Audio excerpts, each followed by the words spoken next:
नमस्कार। हमारे YouTube channel राजस्व में आपका स्वागत है। मेरा सब्जेक्ट है मूर्ख मनमोहन सिंह। ये सब्जेक्ट अच्छा लगे लाइक करो, शेयर करो, सब्सक्राइब करो। बोलता हूं, भूतपूर्व आरबीआई गवर्नर रघु राजन का सनसनीखेज खुलासा पूरा सबूत के सुराग के साथ देश का 5 लाख किलोग्राम सोना अगस्त। मैं फिर से बोलता हूं, भूतपूर्व आरबीआई गवर्नर रघु राजन का सनसनीखेज खुलासा पूरा सबूतों सुरागों के साथ देश का 5 लाख किलोग्राम सोना अगस्त 2013 में गिरवे रखने के नौबत आ गई थी। देश की अर्थव्यवस्था की उस भयंकर बदहाली की शर्मनाक कहानी क्यों भूल गए? अर्थव्यवस्था की इस भयंकर बदहाली की शर्मनाक कहानी भूल क्यों गए? राहुल गांधी और लुटियन मीडिया, गोदी media, Lutyens media, liberal media, गोदी मीडिया के चातुकार कांग्रेसी पत्रकार आजकल राहुल गांधी और लुटियन मीडिया के कांग्रेसी चाटुकार पत्रकार लगातार यह मातम कर रहे हैं कि प्रधानमंत्री नरेंद्र मोदी ने देश की अर्थव्यवस्था तबाह कर डाला। मूर्ख सुब्रमण्य स्वामी, सुमित्रा महाजन, वो भी मूर्ख है, उसको पता नहीं चलता। छोटा लड़का पर कितनी मूर्ख इस हुद्दा पर कितनी मूर्ख, वो भी बोलते मुझे अर्थव्यवस्था तबाह कर दिया। मूर्ख ने कितना वीडियो रखा है, तबाह कर डाला। अतः आज यह याद दिलाना जरूरी है कि देश की अर्थव्यवस्था की बदहाली, तबाही का अर्थ क्या होता है। वह तारीख थी 29 अगस्त 2013। उस दिन तक कांग्रेस नेतृत्व वाली यूपीए सरकार अपना खुद 9 वर्ष 3 मास का कार्यकाल पूरा कर चुकी थी। उस समय 29 अगस्त 2013 को पूरे देश के मीडिया में प्रमुखता से छपी एक खबर से पूरे देश में सनसनी फैल गई थी। अंतर्राष्ट्रीय स्तर पर देश की छवि बहुत बुरी तरह धूमिल हो गई थी। इस खबर में बहुत स्पष्ट शब्दों में यह उल्लेख किया गया था कि देश की आर्थिक स्थिति इतनी नाजुक हो चुकी है कि केंद्र सरकार के वाणिज्य एवं उद्योग मंत्री आनंद शर्मा ने सुझाव दिया कि देश के स्वर्ण कोष से निकालकर देश का 5 लाख किलोग्राम सोना गिरवे रख दिया जाए। उस समय देश के स्वर्ण कोष में 5,57,000 किलोग्राम सोना ही था। अर्थात देश के स्वर्ण कोष का लगभग 19% सोना गिरवे रख देने की सलाह कोई और नहीं बल्कि तत्कालीन केंद्र सरकार का वाणिज्य एवं उद्योग मंत्री आनंद शर्मा दे रहा था। उस समय के बाजार भाव 27,750 प्रति 10 ग्राम के हिसाब से इतने सोने की कीमत 1.38 लाख करोड़ रुपया थी।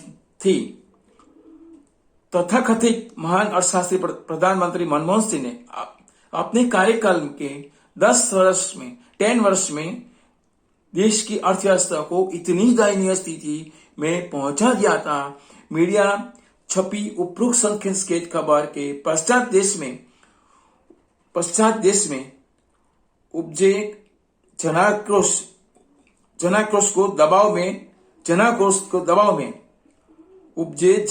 के दबाव में देश के तत्कालीन वाणिज्य मंत्री आनंद शर्मा ने सफाई दी थी कि मेरी बात को गलत तरीके से प्रस्तुत किया गया है। लेकिन आनंद शर्मा की इस सफाई की धज्जियां उगले 2-3 महीने में घटनाक्रम ने उड़ा दी थी। देश और दुनिया में हो रही थी जबरदस्त थोथो के कारण सोना तो गिरवे नहीं रखा गया था, लेकिन देश की दयनीय अर्थव्यवस्था पर पर्दा डालने का एक दूसरा और दरवाजा मनमोहन की तत्कालीन यूपीए सरकार ने खोज लिया था। अपने शासनकाल में अंतिम वर्ष में यूपीए सरकार ने सितंबर 2013 से सितंबर 2030 से दिसंबर 2030 के मध्य foreign currency non resident deposit यानी FCNR-B ने माध्यम से लगभग $25 बिलियन के कर्ज समेत कुल $32.32 बिलियन 2.23 लाख करोड़ रुपया का अनपेक्षित कर्ज देश के माथे मढ़ दिया था। इस कर्ज का भार भी मोदी सरकार ने ही ब्याज सहित उतारा है। उपरोक्त तथ्य से यह भी स्पष्ट होता है कि मनमोहन ने अपने कार्यकाल के अंतिम वर्ष में देश का 90% सोना गिरवे रखकर 1.38 लाख करोड़ रुपए का जुगाड़ करने के बावजूद वह स्थिति नहीं सुधरती। इसलिए foreign currency non resident deposit यानी FCNR-B के माध्यम से यूपीए सरकार ने 2.23 लाख करोड़ रुपए के कर्ज का जुगाड़ किया था।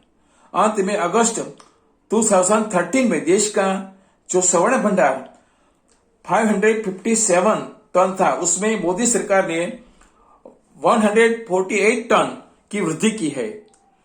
13 जून 2021 को देश का स्वर्ण भंडार 905 टन हो चुका था। कांग्रेस, कम्युनिस्ट आदि सब के झूठे प्रचार को जानिए और समझिए, अतः देश हित में जागृत बने।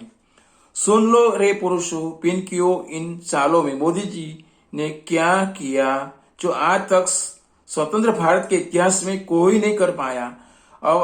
अवश्य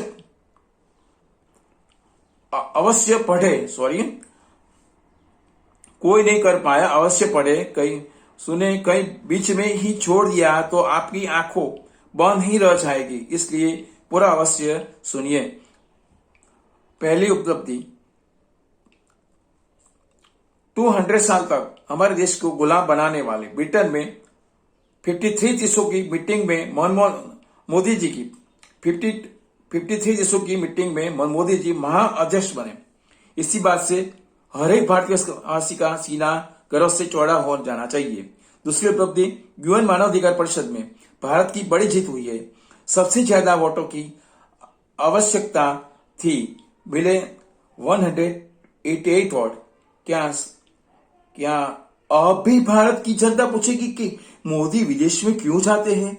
विदेश में जाते हैं मनमोहन सिंह कमानी थी, मनमोहन सिंह से 4 गुनी कमानी हुई गई है। विदेश में जाते थे, मनमोहन सिंह कुछ नहीं कर सकते, डबल स्टाम्प ले जाते थे। तीसरी उपलब्धि, दुनिया के 25 सबसे ताकतवर देशों की हुई लिस्ट जारी, भारत आया नंबर 4 पर। हमसे आगे अमेरिका, रूस, चीन थे। ये है मोदी युग। चौथी उपलब्धि, 1 लाख करोड़ के पार पहुंचा जीएसटी का मासिक टैक्स कलेक्शन थे। एक चाय वाले का अर्थशास्त्र। पांचवी उपलब्धि,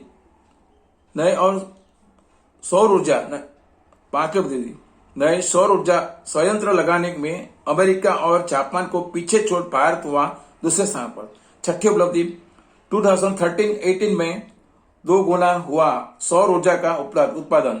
चीन और अमेरिका भी दंग है। सातवीं उपलब्धि, भारत की आसमान छू रही जीडीपी को देखकर भारत की जीडीपी 8.2%, चीन की 6.7% और अमेरिका की 4.2%। अब भी कहेंगे भारत की मोदी विदेश क्यों जाते हैं? आठवीं उपलब्धि, जल, थल और आकाश तीनों क्षेत्रों से सुपरसोनिक मिसाइल दागने वाला दुनिया का पहला देश बना भारत। यह है मोदी युग। अगर आपके गर्व हुआ हो तो जय हिंद लिखना ना भूलें। बाद में मैं दूसरा एपिसोड दिखाऊंगा, मोरक Manmohan Singh episode 1 part 1, part 2 में दूसरा दिखाऊंगा।